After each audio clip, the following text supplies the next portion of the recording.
आचार्य सिद्धेश्वर पादुकाभ्यो नमोस्तु सीतापति पादुकाभ्यो। सीतानाथ समारंभाम श्री रामानंदार मध्यमाम अस्मदाचार्य पर्यंताम वंदे गुरु परंपराम वंदे गुरु परंपराम।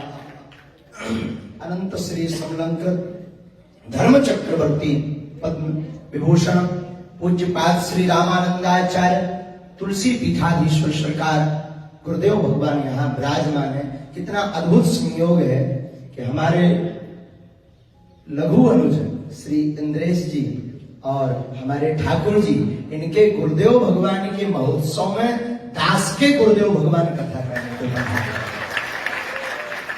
ऐसा संयोग भला कहाँ हो सकता। हम दोनों भाई खूब रंगा बिल्ला जैसे हैं, खूब आनंद लेते हैं आपस में। कितना अद्भुत। दोनों एक दूसरे की खूब खींचातानी करते रहते हैं, लेकिन भक्ति भाव में एक ठाकुर जी के नाते हमारे गुरुदेव भगवान और दास के राघव जी हैं, तो एक दूसरे को चिढ़ाते रहते, भैया तुम्हारे बाके बिहारी तो बड़े छलिया हैं, हमारे सरकार तो बड़े सीधे हैं। लेकिन गुरुदेव भगवान ने अपने एक पद सुना करके बता दो कि जो है गिरधर तो उठाना, गिरधर को उठाना खेल भी है, गिरधर को उठाना खेल भी है। ये हमारे गुरुदेव भगवान की लीला है। ऐसे बड़े शुभ अवसर पर आज प्रथम दिवस में ही संपूर्ण ब्रजवासी पूज्य श्री दंदरुआ वाले महाराज जी, पूज्य ठाकुर जी, इसके पूर्व में अभी सुदामा कुटी वाले महाराज जी, अनेक महापुरुष यहाँ विराजमान भय। सबके एक जगह दर्शन होना यही ब्रज की महिमा है। ब्रजवास का अर्थ भी यही है। हमारे पूज्य गुरुदेव भगवान कई बार कहने लगते, महापुरुषों की वाणी से भी सुना कि ब्रज में तो भाई शयन भी कर लिया तो यही भजन है, ना भी माला हो पाए तो संतों के दर्शन, महापुरुषों के दर्शन हो गए, यही भजन है। और हमारे जीवन का तो सबसे बड़ा सौभाग्य है पूज्य अनंत श्री समलंकृत पूज्य गुरुदेव भगवान दास के जीवन में इस प्रकार है जैसे एक जीवित व्यक्ति को श्वास की आवश्यकता है, वैसे ही इस दास को अर्पण गुरुदेव भगवान के आशीर्वाद किया। वर्तमान समय में संपूर्ण भारतवासियों को, हम गुरु महिमा पर बात कर रहे हैं कि संपूर्ण भारतवासियों को यह जानना होगा, समझना होगा कि गुरु महिमा क्या होती है। एक तुच्छ से दास को बोलने की सामर्थ्यता दे दें, यही गुरु महिमा है।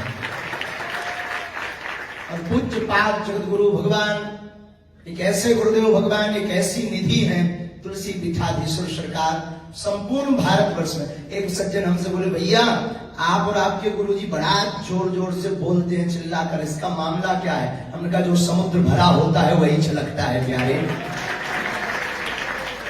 जो भरा ना हो वो क्या छलकेगा, जो भरा हुआ होता है वही छलकता।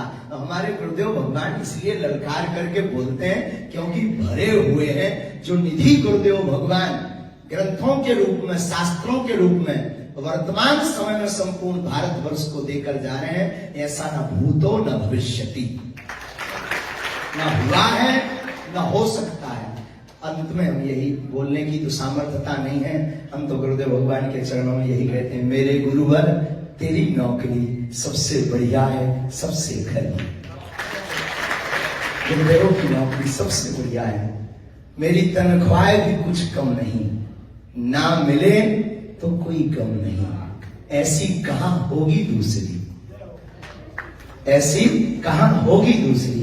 मेरे गुरुवर तेरी नौकरी सबसे बढ़िया है, सबसे बढ़िया। ये गुरु की महिमा है। गुरुदेव भगवान के प्रताप में ही आज पूज्य हमारे वृंदावन में अनेक व्यास जी, अनेक क्या एक समय में सभी कथा व्यास जिनसे श्रीमद् भागवत कथा को श्रवण किए, सुनकर के आगे बढ़े, पूज्य ठाकुर जी हम आपको पिताजी के रूप में ही देखते हैं। खूब स्नेह, खूब बड़ा आशीर्वाद मिलता है, बड़ी चिंता। हमारी मैया को बड़ी चिंता रहती, हमें समय पर भोजन किया करो, समय पर।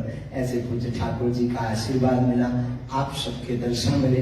हम चाहते हैं आप लोगों के जीवन में भी ऐसी ही गुरु कृपा बनी रहे। गुरु के प्रति कैसा भाव होना चाहिए, कैसी गुरु के प्रति श्रद्धा होनी चाहिए, अगर ये सीखनी है तो तो कभी वृंदावन में आप पूज्य ठाकुर जी, उनके सुपुत्र हमारे लघु वनज श्री इंद्रेश जी से आप देखिएगा, आचार्य इंद्रेश जी से सीखिएगा गुरु के प्रति कैसी श्रद्धा होनी चाहिए, अद्भुत समर्पण, अद्भुत निष्ठा। जब भी वार्ता करेंगे, जब भी आप मिलते हैं, गुरु जी की ही चर्चा करेंगे।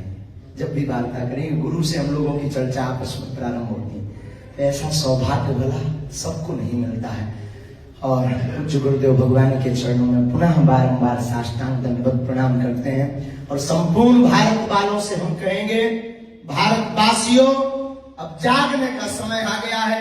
एक ऐसी विभूति हमारे आपके बीच में है जिन विभूति के बल पर ही वर्तमान समय में विरोधियों को मुंह तोड़ जवाब दिया जा सकता है।